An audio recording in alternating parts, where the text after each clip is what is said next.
আসসালামু আলাইকুম ভাই, কেমন আছেন? আশা করি ভালো আছেন। আমি মোহাম্মদ নাসির খান। জামালপুরের ছোট্ট কোনো একটি গ্রামে আমার জন্ম। গ্রামে জন্ম হলেও আমি শুধুমাত্র আমার গ্রামের গণ্ডির মাঝেই থেমে থাকিনি। পরিশ্রম, পড়াশোনা সবই করেছি আল্লাহর রহমতে। আজ থেকে প্রায় 6 বছর আগের কথা। আমি জীবনে অনেক পরিশ্রম করেছি, অনেক সংগ্রামও করেছি। আমার বিয়ের পর থেকেই আমি টাকা রোজগার করার উদ্দেশ্যে বিদেশে পাড়ি জমিয়েছিলাম। নিজের মাথার ঘাম পায়ে ফেলেছি, রক্ত পানি করে টাকাও কামিয়েছি। তারপর আমি গ্রামে আমার পরিবারের কাছে টাকা পাঠিয়ে এমন একটি বাড়ি বানালাম যা সম্পূর্ণ গ্রামের ভেতরে একেবারেই আলাদা ছিল। তারপর আস্তে আস্তে গাড়ি করলাম, মানে এখন আমার নিজের গাড়ি বাড়ি সবই আছে, আলহামদুলিল্লাহ। আমি খুবই সুন্দর একটা জীবন কাটাচ্ছিলাম। প্রতি বছর 1-2 বার করে দেশে আসতাম। এই টাকা উপার্জনের সংগ্রামের মাঝে আমাকে 3টি সন্তান দান করেন আল্লাহ। যেন একটা সুখী জীবন শুরু হয়ে গিয়েছিল আমার। যখন মনে হলো আল্লাহর রহমতে অনেক টাকাই কামিয়েছি, তখন দেশে ফিরে আসার কথা চিন্তা করলাম, যেন এখানে এসে একটা ব্যবসা শুরু করতে পারি। আলহামদুলিল্লাহ, আল্লাহর অশেষ রহমতে আমি যে কাজেই হাত দিয়েছি সেই কাজে আল্লাহ আমাকে সফলতা দিয়েছেন। আগে কিছু ছোটখাটো কাজ করতাম, কিন্তু সেগুলোতে তেমন মজা পাচ্ছিলাম না। পরে মোটামুটি একটা বড় কাজ করতে শুরু করলাম, যা ভালোভাবেই চলতে শুরু করলো।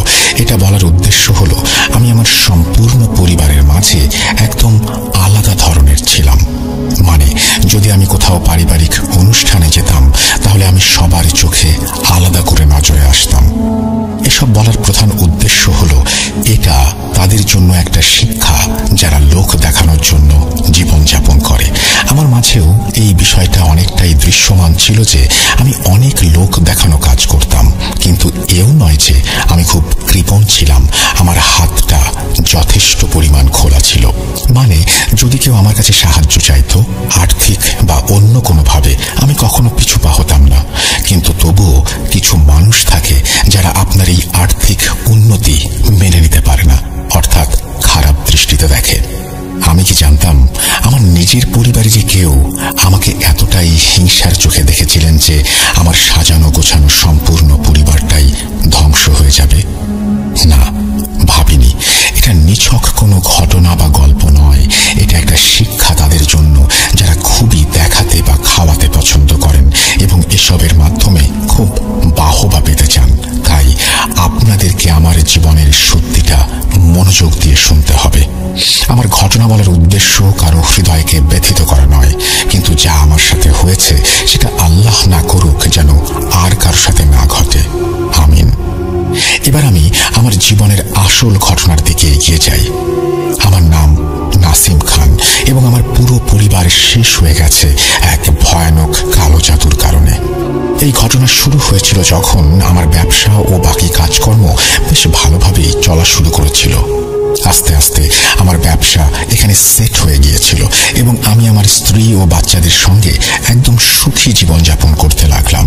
এর মাঝে আমার আম্মু এবং আব্বু ইন্তেকাল করলেন। ওনাদের যেন আল্লাহ বেহেশত নসিব করেন, আমিন। আমি আমার বাবা মায়ের একমাত্র ছেলে ছিলাম, তাই আমাদের পরিবারে এখন আমি, আমার স্ত্রী ও 3 সন্তান ছাড়া আর কেউ নেই। একদিন বিনা কারণেই হঠাৎ করে আমার স্ত্রীর শরীরটা যেন খারাপ হতে শুরু করলো। এতটাই খারাপ যে আমি আপনাদেরকে বলে বোঝাতে পারবো না। প্রথমে ওর প্রচন্ড জ্বর এলো। আমি ওকে নিয়ে হাসপাতালে চক্কর কাটলাম, কিন্তু কেন যেন কোনো মেডিসিনই ওর উপরে কাজ করছিল না। এরপর ডাক্তার টেস্ট, প্রেসক্রিপশন ইত্যাদি লিখে দিলেন। ডাক্তারের কথা মতো যখন টেস্ট করলাম, সবকিছু একদম নর্মালি আসলো। কোনো ধরনের কোনো রোগের চিহ্নও ছিল না। কিন্তু তারপরেও আমার স্ত্রীর অবস্থা দিন দিন খারাপ থেকে আরো খারাপের দিকে যেতে লাগলো।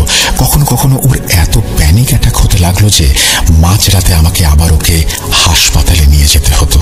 আমার বাড়ির শান্তি যেন এবার ক্রমাগত নষ্ট হতে শুরু করলো। আমার স্ত্রীর কি হয়েছে আমি বুঝতে পারছিলাম না। সে ধীরে ধীরে খুবই অসুস্থ হয়ে পড়ছিল। আগে সে শুধু একটু অসুস্থই ছিল, কিন্তু এরপর সে অদ্ভুত অদ্ভুত সব কাজ করতে শুরু করলো। রাতের বেলায় অদ্ভুতভাবে উঠে চিৎকার করতে শুরু করত এবং আমাকে বলতো যে ঘরের মধ্যে কেউ দাঁড়িয়ে আছে। এক রাতের কথা, আমি ঘুমাচ্ছিলাম। হঠাৎ আমার কানের কাছে এক অদ্ভুত গুঞ্জনের আওয়াজ শুনতে পেলাম। সেই আওয়াজ শুনে যখন আমার চোখ খুলল তখন দেখলাম আমার স্ত্রী অদ্ভুতভাবে সিলিংয়ের দিকে তাকিয়ে আছে। ওর এক চোখ খোলা আর এক চোখ বন্ধ। ওর যে চোখটা খোলা ছিল সেই চোখের কর্নিয়ার আকারটা বেশ বড় ছিল বলে মনে হচ্ছিল। সে এক অদ্ভুত ভাষায় কি যেন বিড়বিড় করে পড়ছিল। আমি এসব দেখে খুবই ভয় পেয়ে গিয়েছিলাম। আমি আমার বউকে ধাক্কা দিয়ে জাগানোর চেষ্টা করছিলাম, কিন্তু যতবার আমি ওর হাতে বা কাঁধে হাত দিচ্ছিলাম, নাড়াচাড়া করার চেষ্টা করছিলাম, ততবার তার আওয়াজের স্বর আরো উঁচু হচ্ছিল। আমি তাকে এবার তার নাম ধরে ডাকলাম, কিন্তু সে আরো উচ্চ স্বরে কি যেন পড়ছিল। ও ঠিক কি পড়ছিল আমি আজও জানি না। আমার কথা বা কাজে কোনো কিছুই হচ্ছে না দেখে আমি তাকে তার মতো করেই ছেড়ে দিলাম আর বসে বসে কাঁদতে লাগলাম। কিছুক্ষণ পর সে আঙুল দিয়ে ছাদের দিকে ইশারা করলো, কিন্তু এতক্ষণ সে যা পড়ছিল সেটা বন্ধ না করে বরং পড়তেই রইল। সেটা বাংলা, ইংরেজি, ফার্সি বা হিব্রু বা অন্য কোনো ভাষায় ছিল না, আমি নিশ্চিত। এটা অন্যরকম কিছু একটা ছিল যার কোনো জ্ঞান আমার মাঝে আজও নেই।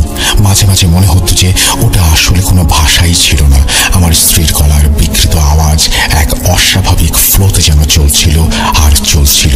এই দৃশ্য যে আমার কাছে কতটা ভয়ানক ছিল হয়তো বলার সময় আপনারা বুঝতে পারছেন না, কিন্তু ওই সময়টা আমি কিভাবে পার করেছিলাম সেটা আমি জানি আর আমার আল্লাহ জানেন। আমার সন্তানেরা ঘরের ভেতর ভয়ে চিৎকার করতে লাগলো, কাঁদতে লাগলো, কিন্তু বাচ্চাদের কান্না শুনে মায়ের ওপর কোনো প্রভাব পড়ছিল না।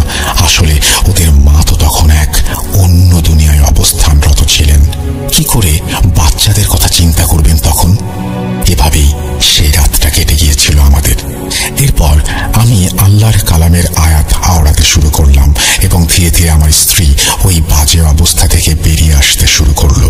যখন ও এই অবস্থা থেকে বেরিয়ে এলো তখন সে আমাকে জানালো যে ও কিছুই মনে করতে পারছে না যে ওর সাথে কি হয়েছিল এতক্ষণ। আমার স্ত্রীর নাম ছিল মারিয়াম। ওকে আমি মারিয়া বলে ডাকতাম। মারিয়ার এই অবস্থা দেখে এতটুকু অন্তত আমি বুঝতে পেরেছিলাম যে ওর অসুস্থতাটা নর্মাল নয়। মারিয়ার মামলাটা একটু আলাদাই ছিল।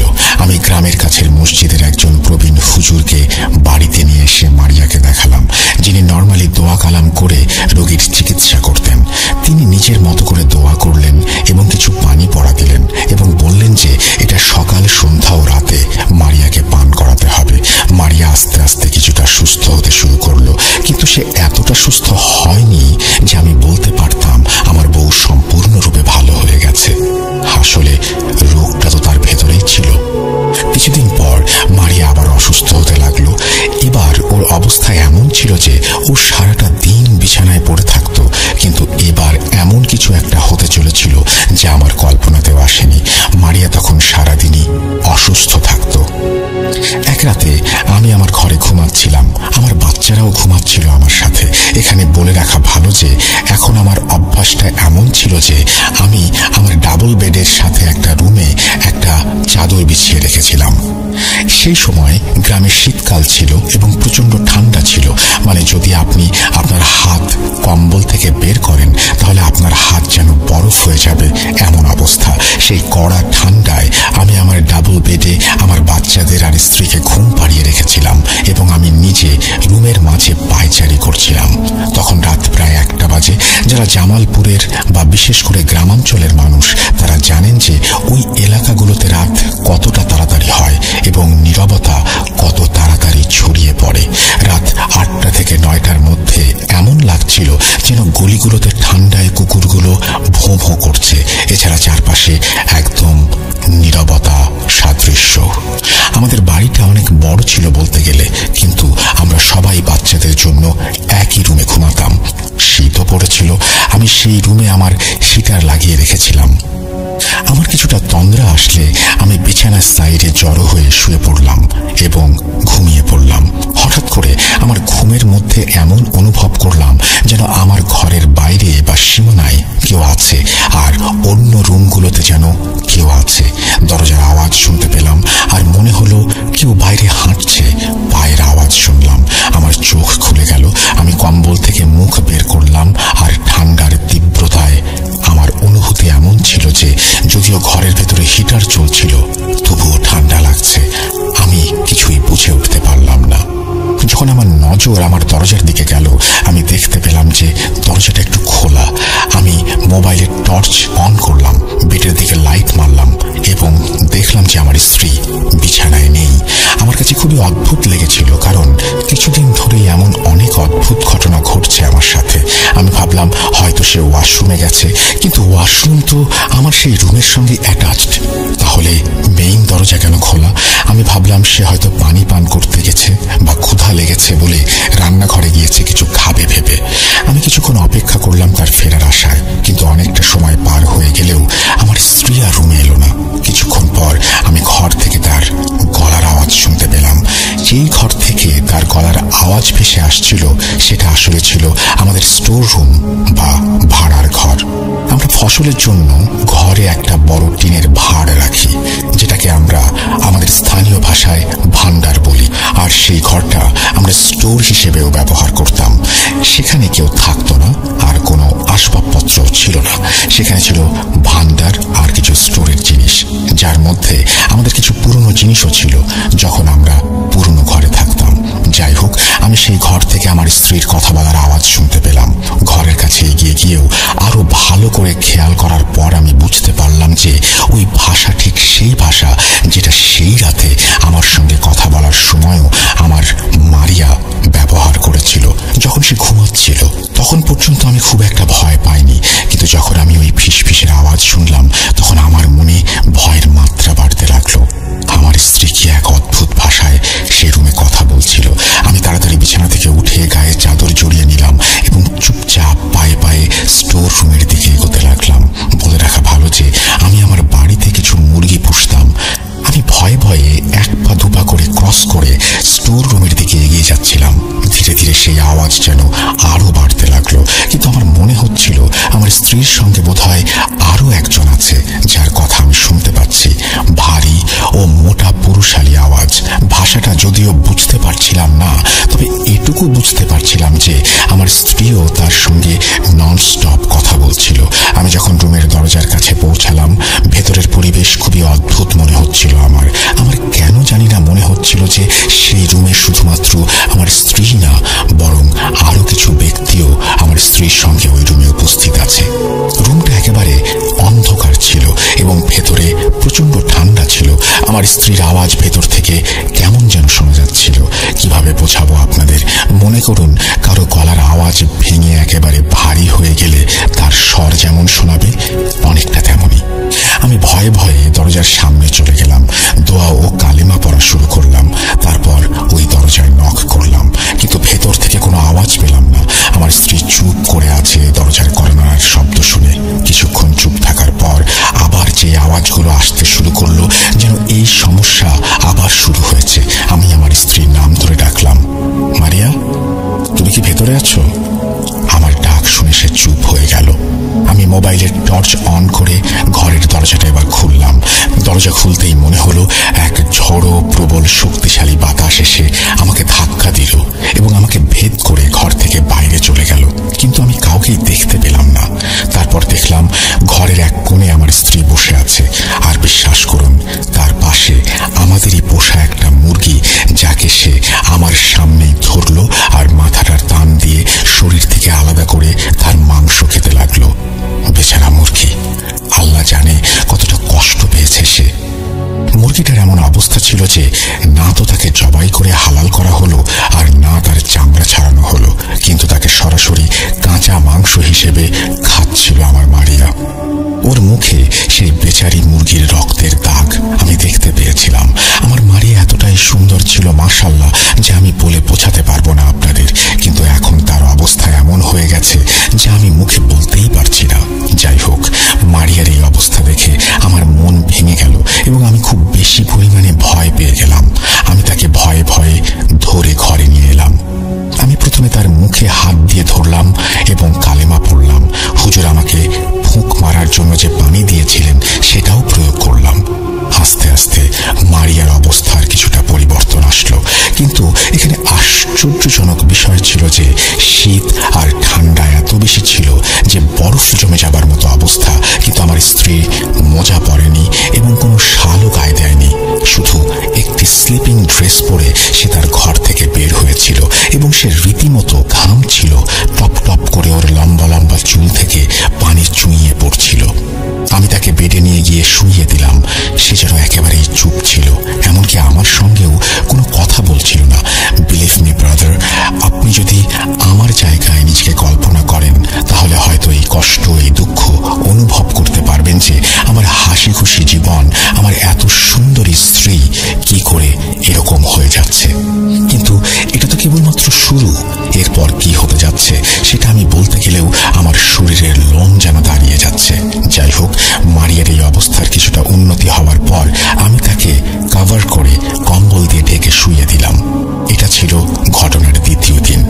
আমি শুধু এই চিন্তা করতে করতে সময় কাটাচ্ছিলাম যে আমার স্ত্রীর আসলে হয়েছেটা কি।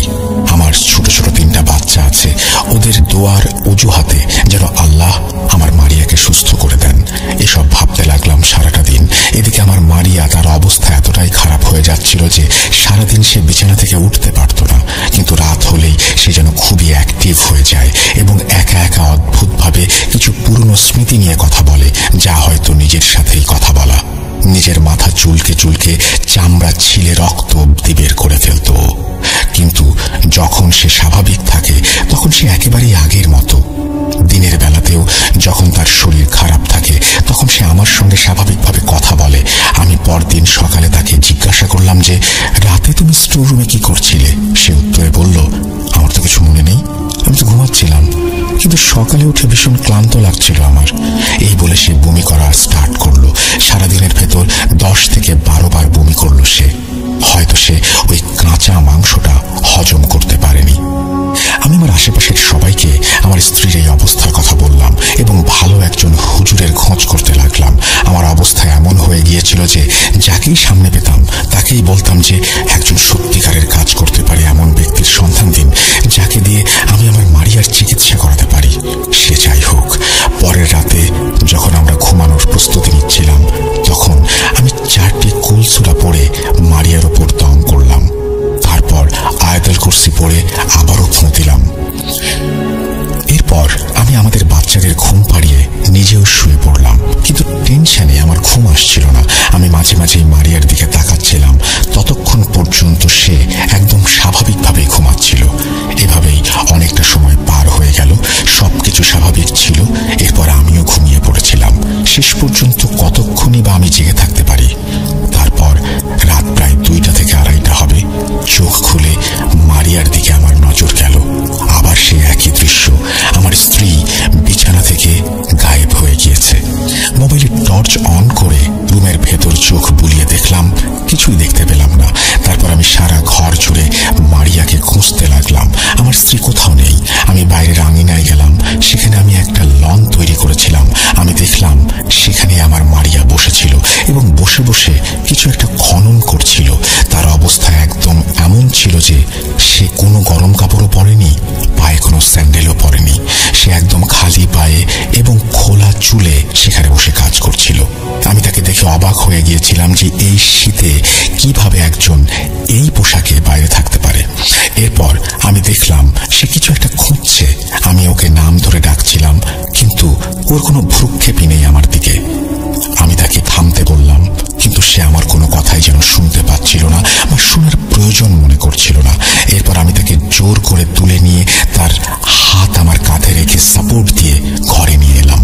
আর সে এমন অদ্ভুত একটা আওয়াজ করছিল যেন এতক্ষণ সে অনেক কঠোর পরিশ্রম করেছে। তার শ্বাস ভারী হয়ে আসছিল। মারিয়া তখনও পর্যন্ত আমার নিয়ন্ত্রণে ছিল না। আমি অনেক সাহস করে তাকে ঘরে নিয়ে শুইয়ে দিলাম। ঠিক যেমন গত রাতে আমি তার উপর দোয়া পড়েছিলাম, সেভাবে আবার দোয়া পড়লাম। দোয়া পড়ে তাকে স্বাভাবিক করতে কিছুটা সময় লাগলো। সে কিছুতেই স্বাভাবিক হচ্ছিল না। শেষে সে কিছুক্ষণ পর কান্নাকাটি শুরু করলো, তারপর ঘুমিয়ে পড়লো। আমার ভাগ্য ভালো যে আমার বাচ্চারা রাতে গভীর ঘুমে থাকে, নইলে ওদের আম্মুর এই অবস্থা দেখে ওর যে কি করতো, আমি কিভাবে ওদেরকে সামাল দিতাম কিছুই ভেবে পাই না। আল্লাহর রহমত যে তারা সেই রাতে ঘুমাচ্ছিল, নইলে তাদের সামলানো সত্যিই কঠিন হয়ে যেত। এরপর আমি আমার স্ত্রীকে ঘুম পাড়িয়ে দিলাম। সেদিনের পর থেকে আমি যেন এক গভীর চিন্তায় পড়ে গেলাম। পরের দিন আমি আমার শ্বশুর বাড়ির লোকদের আমার বাড়িতে ডেকে নিলাম এবং ওনাদের সবকিছু খুলে বললাম। আমার কথা শুনে ওনারা নিজেদের মাথায় রীতিমতো হাত দিয়ে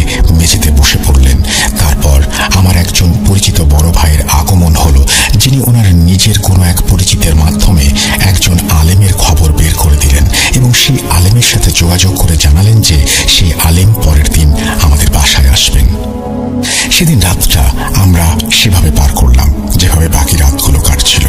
পরের দিন সেই আলেম সাহেব আমাদের বাড়িতে এলেন এবং আমাদের সম্পূর্ণ বাড়ির পরিস্থিতি পর্যবেক্ষণ করলেন। বাড়ি পরীক্ষা করে তিনি আমার স্ত্রীর সাথে কথা বললেন এবং আমার স্ত্রী স্বাভাবিকভাবেই তার সাথে কথা চালিয়ে যাচ্ছিল। কথায় কথায় আমার স্ত্রী আলেম সাহেবকে সবকিছু বিস্তারিতভাবে খুলে বললেন। আমার স্ত্রী বললেন যে, হুজুর, আমার সাথে কি হচ্ছে আমি জানি না, সারাদিন ক্লান্ত থাকি, সকালে ঘুম থেকে উঠলে আমার স্বামী আমাকে বলেন আমি যেন কি কি করেছি আগের রাতে। আমি বাড়ির চারপাশে ছায়ার মতো দেখি, কখনো ছাগলের মতো, কখনো কুকুরের মতো, এছাড়াও নানান রকমের ছায়া আমি দেখি যা আমার স্বামী কখনো দেখে না। এরপর হুজুর আমাকে জিজ্ঞাসা করলেন রাতে আমার স্ত্রী ঠিক কি কি করেন। আমি ওনাকে সবকিছু বুঝিয়ে বললাম।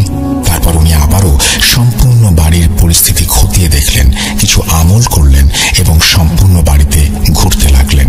উনি হাঁটতে হাঁটতে সেই জায়গায় গিয়ে থামলেন যেখানে আমার স্ত্রী আগের রাতে কিছু একটা খনন করেছিল। উনি আমাকে সেই জায়গাটা দেখিয়ে বললেন যে, এখানে খনন করো। এখানে একটা কথা বলে রাখা ভালো যে আমি হুজুরকে কখনোই বলিনি যে মারিয়া এই জায়গায় বসে কিছু একটা খনন করেছিল। এখন সেই আলেম কিভাবে জানলেন যে সেই জায়গাটাতেই খনন করতে হবে? সে যাই হোক, আলেম সাহেব বললেন, শোনো বাবা, তুমি এই জায়গা খুঁড়ে ফেলো এবং যদি কিছু বের হয় তাহলে সেটা ছোবে না। এরপর আমি সেই জায়গা খোঁড়াখুড়ি করলাম এবং কিছু দূর খুঁড়তেই একটা পুতুল পেলাম, যেমনটা একটা ছোট প্লাস্টিকের পুতুল হয়ে থাকে। পুতুলটার চেহারাটা কিছুটা বিকৃত করা ছিল এবং তার উপর কিছু রক্ত আরো কিছু ম্যাটেরিয়াল লেগেছিল। ভাই, আমি কি বলবো, সেই পুতুলটার উপর অদ্ভুত অদ্ভুত কিছু লেখা ছিল আর সারা শরীরে সুই ফোটানো ছিল। আলেম সাহেব বললেন, এটা ছোবে না, একটা কালো পলিথিনের ব্যাগ নিয়ে আসো, এরপর সেটা দিয়ে ধরে পুতুলটাকে ব্যাগে ভরে ফেলো। এরপর আমি একটা কালো পলিথিনের সাহায্যে পুতুলটাকে ব্যাগের ভেতর ঢুকিয়ে দিলাম। আমি অবাক হয়ে গিয়েছিলাম। তুমি বিশ্বাস করবে কিনা জানি না, যখন সেই পুতুলটাকে বাইরে বের করা হলো তখন তার ভেতর থেকে ধোঁয়া বের হচ্ছিল, যেন পুতুলটা পুড়ে যাচ্ছে। কি বিশ্বাস হয়? লিখে রাখো, আমার স্ত্রীর সাথে কোনো মিল পাচ্ছ?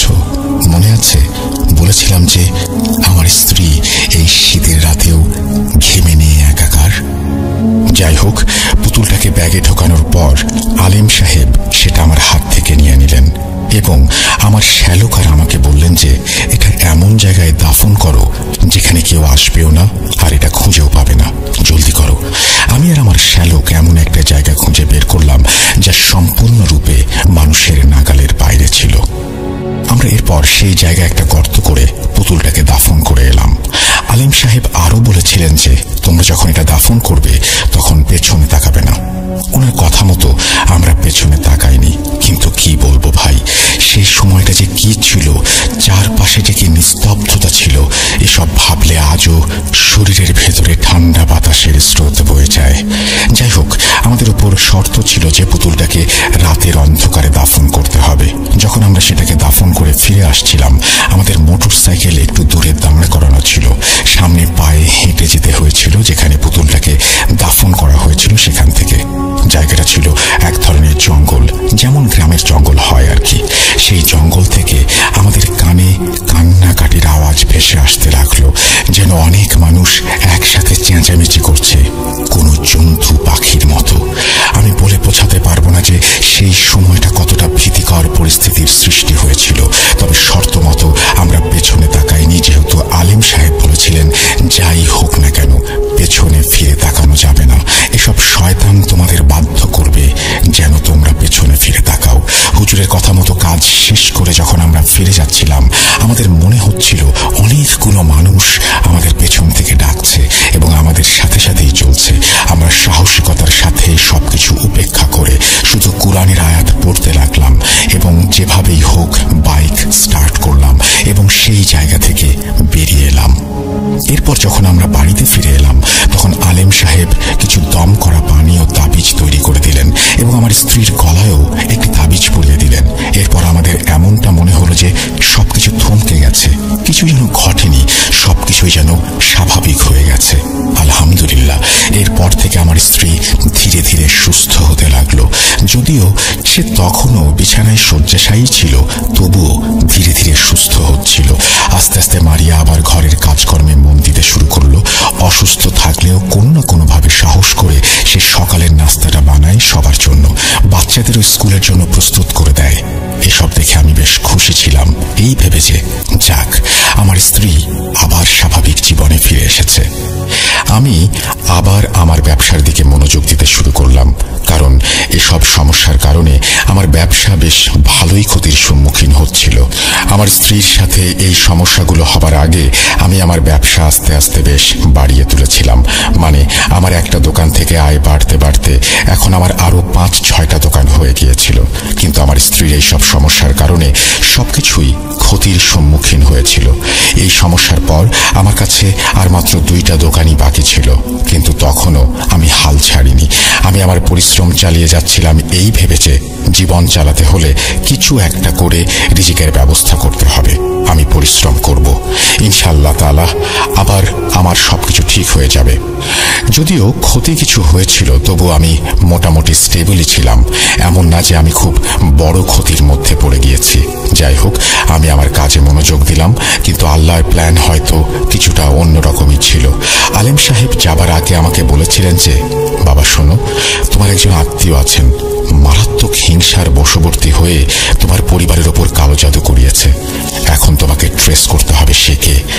আমাকে ক্ষমা করো, আমি বলতে পারবো না যে সে কে, কারণ আমার কাজ ছিল শুধুমাত্র তোমার স্ত্রীর চিকিৎসা করা। সেটাও আল্লাহর ইচ্ছা আর রহমতে হয়েছে, কিন্তু কারো নাম বলার এখতিয়ার আমার কাছে নেই। যদিও আমি আমার মা বাবার একমাত্র ছেলে ছিলাম, তবুও আমার রক্তের সম্পর্কের আত্মীয়ের কোনো অভাব ছিল না। সেই কারণে কে এই জঘন্য কাজ করতে পারে সেটা বের করাটা আমার জন্য প্রায় অসম্ভব ছিল।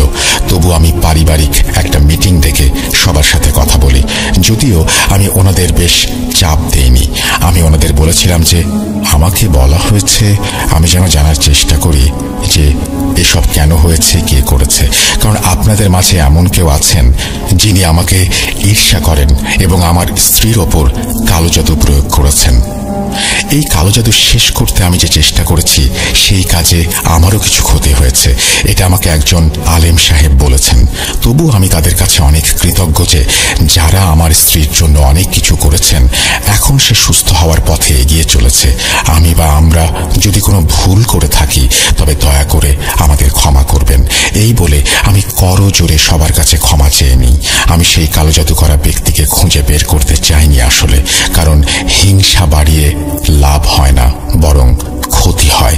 বরং ওনাদের কাছে ক্ষমা চাওয়ার ফলে যদি ওনাদের মনে আল্লাহ হেদায়েত দান করেন, এই আশায় সকলের কাছে ক্ষমা চেয়েছিলাম আমি।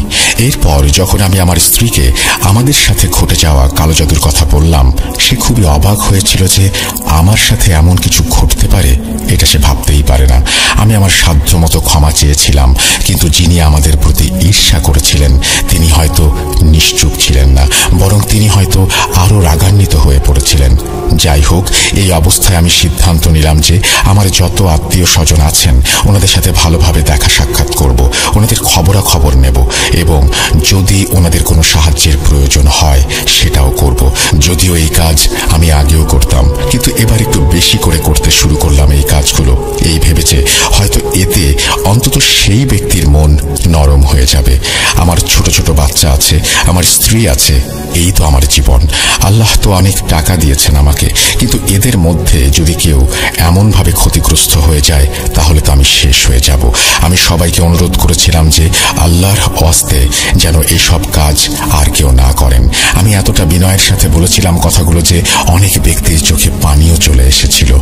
এরপর আমি ওনাদের প্রতি এত ভালোবাসা দেখিয়েছি, এত কিছু করেছি যে ওনাদের মধ্যে কেউ যদি কঠিন মনের হন, তবুও যেন ওনার হৃদয় মোমের মতো গলে যায়। কিন্তু আমি এও জানতাম যদি মানুষ শয়তানের পথে চলে আসে, তাহলে তার থেকে বড় শয়তান আর কেউ হতে পারে না। যাই হোক, আমাদের এই সুখ শান্তি বেশি দিন টিকল না। আমার মারিয়ার ওপর আবার কালো জাদুর হামলা হওয়া শুরু হয়ে গেল। আমার স্ত্রী আবার অসুস্থ হতে শুরু করলেন এবং এবার যেন এই আক্রমণটা আরো মারাত্মক আকার ধারণ করলো। এবারের সমস্যা যেন আরো ভয়ঙ্কর ছিল। আবারও একবার আমার স্ত্রী অদ্ভুত সব আচরণ করতে শুরু করলো। এক রাতের ঘটনা বলি। তখন আমি ঘুমিয়েছিলাম, আমার স্ত্রী আমার পাশেই ঘুমোচ্ছিল আর আমার বাচ্চারাও ঘুমোচ্ছিল। রাতের এক সময় আমার বাচ্চাদের চিৎকারের আওয়াজ শুনে আমি ঘুম থেকে জেগে উঠলাম। ঘুম থেকে লাফ দিয়ে উঠে দেখতে পেলাম যে আমার বাচ্চারা কাঁদছে। আমি সেদিন রাতে সারাদিন কাজ করে এত ক্লান্ত হয়ে গিয়েছিলাম যে গভীর ঘুমে চলে গিয়েছিলাম। তাই জানি না তারা কতক্ষণ ধরে কাঁদছে। ঘুম থেকে উঠে আমি যে দৃশ্যটা দেখেছি সেটা বিশ্বাস করবেন কিনা জানি না, কিন্তু আমি নিজে সেই দৃশ্যের চাক্ষুষ সাক্ষী। যখন আবার চোখ খুলল তখন আমার বাচ্চারা বিছানায় বসে চিৎকার করছিল আর কাঁদছিল। আমার বাচ্চারা ভয়ে আমার পাশে বসে একেবারে জড়সড় হয়ে গিয়েছিল, তাই তারা আমাকে ঘুম থেকে তুলতে পারছিল না। তাদের এত সাহসও ছিল না যে আমার খাটের কাছে এসে আমাকে জাগাবে। কিন্তু আমার বাচ্চাদের কি হয়েছে জিজ্ঞেস করার আগেই আমার চোখ আমার স্ত্রীর দিকে গেল। আমি আমার নিজের চোখকেও বিশ্বাস করতে পারছিলাম না। এ কি দেখছি? চোখ কষলে নিলাম। এরপর দেখলাম আমার স্ত্রী হাওয়ায় উড়ছিল, যেন সে শূন্যে ভাসছে। এমনকি তার উপর যে কম্বলটি ছিল সেটাও হাওয়ায় ভাসছে, যদিও তার উপরে ভাসার কোনো সাপোর্ট ছিল না, অর্থাৎ পুরোপুরি হাওয়ায় ভাসছিল মারিয়া। আমি আমার সর্বশক্তি দিয়ে চিৎকার করে আয়াত পড়তে শুরু করলাম এবং আমার বাচ্চাদের এমনভাবে ধরেছিলাম যেমন মুরগি তার বাচ্চাদের পাখার নিচে লুকিয়ে রাখে। আমি পড়া জারি রাখলাম। সে এমন এক অবস্থা যা বলে বোঝানো যাবে না, যা ফিল করা অসম্ভব। আমি আমার এক হাত দিয়ে মারিয়াকে ধরে নামানোর বৃথা চেষ্টা করলাম। বিশ্বাস করুন, প্রায় 25 থেকে 30 মিনিট ধরে আমার স্ত্রী হাওয়ায় ভাসছিল। আমি কিছুই করতে পারিনি। আমি নিজের জন্য ভয় না পেলেও আমার বাচ্চাদের জন্য ভয় পাচ্ছিলাম। মারিয়াকে দেখে মনে হচ্ছিল সে ঘুমাচ্ছে আর শূন্যে ঘোরাফেরা করছে। তারপর আমি সাহস জোগাড় করে দাঁড়িয়ে গিয়ে আমার স্ত্রীর দিকে তাকালাম। তার চোখ জোড়া খোলা ছিল এবং তাকে এমন দেখাচ্ছিল যেন সে আর আমার মারিয়া নেই। সে পুরুষালী কণ্ঠে বলছিল, তুই যা চাস, যার কাছে ইচ্ছা যা, যে চিকিৎসা পারিস কর, আমি এই মহিলাকে শেষ করে দেব। আমরা তোর পরিবারকে ছিনিয়ে নেব। যতটা পারিস আটকানোর চেষ্টা কর, তোর হার নিশ্চিত। সোজা কথায় আমার স্ত্রীর মাধ্যমে আমার সেই জালিম আত্মীয় আমার কাছে এই বার্তা পাঠিয়েছিল যে তুই যা করিস না কেন এই কালো জাদু কাটানো অসম্ভব। মারিয়া আবার বলে উঠল, ছাড়ব না, আমি সবকিছু শেষ করে দেব। এখন আর এই মহিলাকে বাঁচানোর কোনো সুযোগ নেই, তোর পরিবার শেষ হয়ে যাবে। মারিয়ার কথাগুলো একদম স্পষ্ট হুমকি ছিল, কিন্তু তখন আমি জানতাম না কে এই লোকটি যে এই জঘন্য কাজ করেছে। দিন কাটতে লাগলো আর আমাদের আনা সেই আলেমও ওনার চিকিৎসা চালিয়ে যেতে লাগলেন।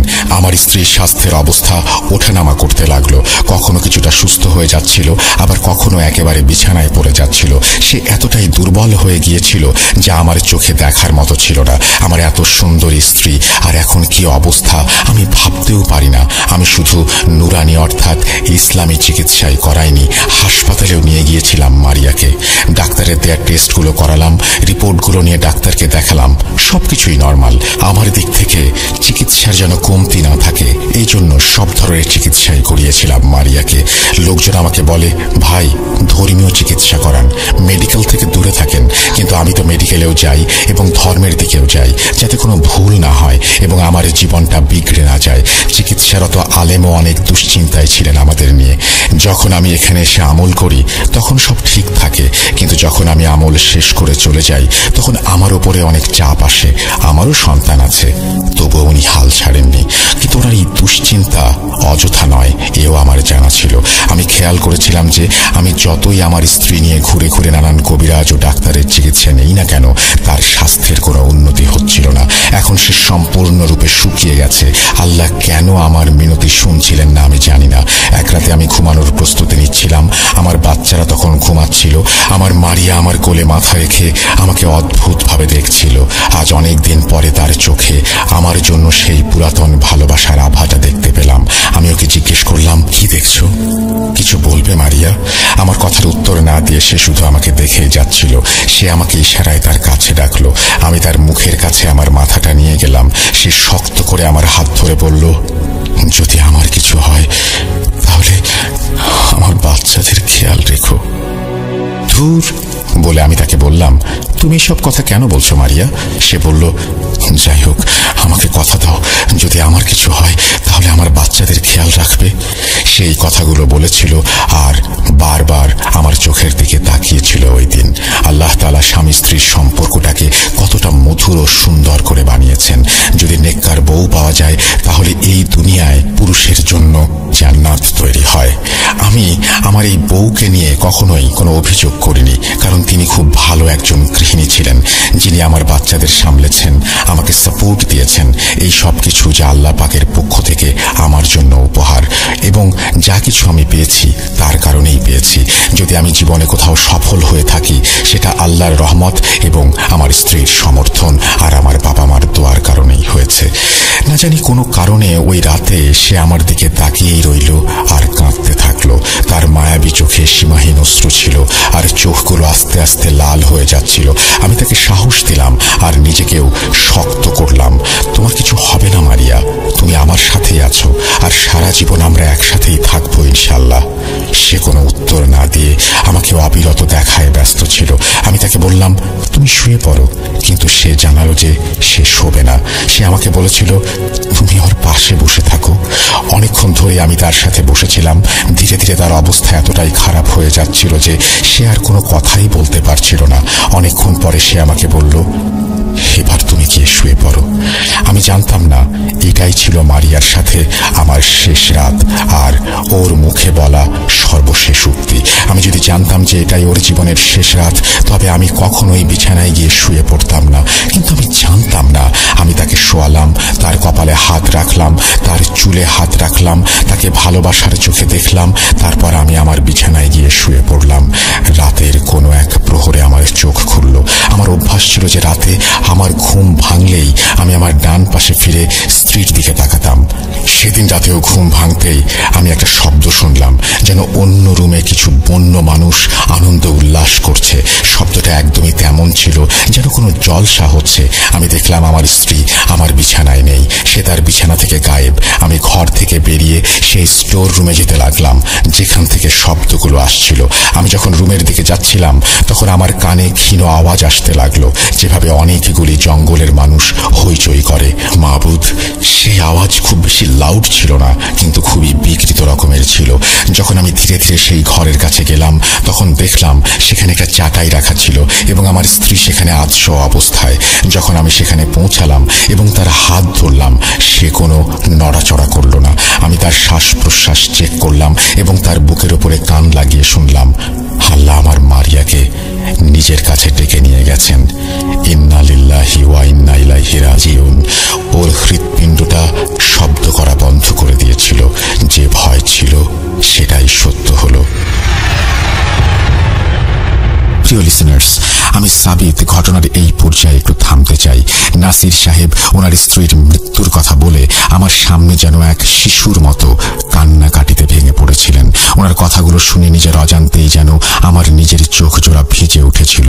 আমি জীবনে অনেক কালো জাদু রিলেটেড ঘটনা শুনেছি, কিন্তু কখনো এতটা কষ্ট পাইনি যে আমার নিজের চোখেও পানি চলে আসে। উনি আসলে ওনার স্ত্রীকে কতটা ভালোবাসতেন সেটা স্পষ্ট বোঝা যাচ্ছিল ওনার কথায়। আমি এরপর নাসির সাহেবকে নিয়ে দোকান থেকে পানি কিনে খাওয়ালাম। কিছুক্ষণ রাস্তায় হাঁটলাম ওনাকে শান্ত করার জন্য। উনি কিছুটা শান্ত হয়ে আমাকে আবার ঘটনার বাকি অংশ বলতে শুরু করলেন। আরও একবার বলছেন নাসির সাহেব, সেদিনের পর থেকে আমার দুনিয়া যেন উজাড় হয়ে গিয়েছিল। আমার স্ত্রী মারা গেলেন। সেই কালো জাদু আমার স্ত্রীর জীবন কেড়ে নিয়েছে। আমার স্ত্রী এখন আর এই দুনিয়াতে নেই। আমি সেই রাতে মারিয়ার লাশ আঁকড়ে ধরে ছোট বাচ্চাদের মতো কেঁদেছিলাম। যেই শয়তানের বাস আমার মারিয়ার ভেতরে ছিল সে তার কাজ সম্পন্ন করে গেছে। মানুষ কি পায় আমি জানি না, কারোর জীবন নষ্ট করে কি হাসিল হয়। মারিয়াকে মেরে সেই লোক কি কোনো টাকা পেল, কোনো জাহান পেয়ে গেল? কিছুই তো না। তাহলে কেন এই প্রতিহিংসা? জানি না আমি। আসলে এই কালো জাদু জিনিসটা খুবই বিপজ্জনক। এটা মানুষকে মৃত্যুর দিকে নিয়ে যায়। আমি নিজে এই জিনিস বাস্তবে দেখেছি। যদি এমন কোনো শ্রোতা থাকেন যারা এই কালো জাদু করেন, আপনাদের কাছে আমি আল্লাহর দোহাই দিয়ে অনুরোধ করছি এই ধরনের কাজ করবেন না। আমাদেরও পরিবার আছে, আপনাদেরও বাচ্চা কাচ্চা সবারই আছে, তাদের কথা ভাবুন। যাই হোক, আমার দুনিয়া তো উজাড় হয়ে গিয়েছিল, কিন্তু এখানেই সবকিছু থেমেছিল না, এখনো অনেক কিছু বাকি ছিল। সকাল হলো, আমার বাচ্চাদেরও তাদের আম্মুর মৃত্যুর খবর দেয়া হলো। আমার বাচ্চারা কাঁদতে কাঁদতে একেবারে মলিন হয়ে গেল। ওদের আম্মু আল্লাহর কাছে চলে গেছেন। পরের দিন আমাদের দাফন কাফন করতে অনেক সময় লেগে গেল। আমি খুব কাঁদলাম, খুবই কাঁদলাম। আমি আমার স্ত্রীকে অনেক বেশি ভালোবাসতাম। দাফন কাফন সেরে আমরা বাসায় ফিরলাম। মারিয়াকে ছাড়া আমার বাড়িটা খুবই শুনশান লাগছিল। আমার বাচ্চাদের দেখতে ইচ্ছা হচ্ছিল। আমি আমার স্ত্রীর কাছে করা প্রতিশ্রুতির কথা মনে করলাম। আমার বাচ্চাদের প্রতি খুবই খেয়াল রাখতে হবে আমাকে। মানুষ বলে যে যারা দুনিয়ায় পুণ্য করে তারা নাকি আগে থেকেই বুঝে যায় যে তাদের যাওয়ার সময় ঘনিয়ে এসেছে। আমার স্ত্রীর মধ্যে কোনো কমতি ছিল না সেটার। সে আমার পুরো জীবন খুবই সেবা যত্ন করেছে এবং আমি কখনোই তার মধ্যে কোনো নেতিবাচকতা দেখিনি। এমনকি আমার মা বাবার জীবদ্দশায় আমার স্ত্রী ওনাদেরও চোখের তারা ছিলেন। কোনো ঝগড়া, কোনো ঝামেলা ছিল না। সত্যি কথা বলতে খুবই ভালো একজন মহিলা ছিলেন আমার মারিয়া। আল্লাহ তাকে জান্নাত নসিব করুন, আমিন।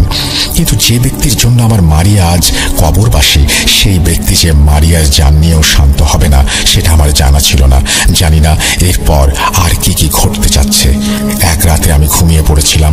তখন আমি একটা স্বপ্ন দেখি যে আমার স্ত্রীর কবরের পাশে ছাই পড়ে আছে, যেন কেউ এইমাত্র সেখানে কাঠ কয়লা পুড়িয়ে চলে গেছে। আস্তে আস্তে সেই ছাইগুলো আমার স্ত্রীর কবরের ওপর ছড়িয়ে পড়ছে। স্বপ্নটা এতই অদ্ভুত লাগলো যে আমার চোখ খুলে গেল। মারিয়ার প্রতি ভালোবাসা আমার এতটাই গভীর ছিল যে রাতের মধ্যেই বাড়ি থেকে বেরিয়ে কবরস্থানে চলে গেলাম। কবরস্থানে পৌঁছানোর পর আমি দেখলাম মারিয়ার কবরের চারপাশে কিছু কয়লা আর ছাই পড়ে আছে। আমি কিছুই বুঝতে পারছিলাম না যে এসব কি হচ্ছে। এরপর আমি বেশ কিছুক্ষণ সেখানে বসে সূরা ফাতিহা পড়লাম। কবরস্থানের একটা পাইপ থেকে পানি নিয়ে আমার স্ত্রীর কবরটা আবারও ভিজিয়ে তরতাজা করে দিলাম। তারপর বাড়ি এলাম। কিন্তু সেই স্বপ্নের পর্বটা ক্রমাগত বাড়তে থাকলো। আমি আস্তে আস্তে প্রতিদিনের স্বপ্নে আমার স্ত্রীর কবর দেখতে পেতাম। আমি ভাবতাম হয়তো এটা মারিয়ার প্রতি আমার ভালোবাসা।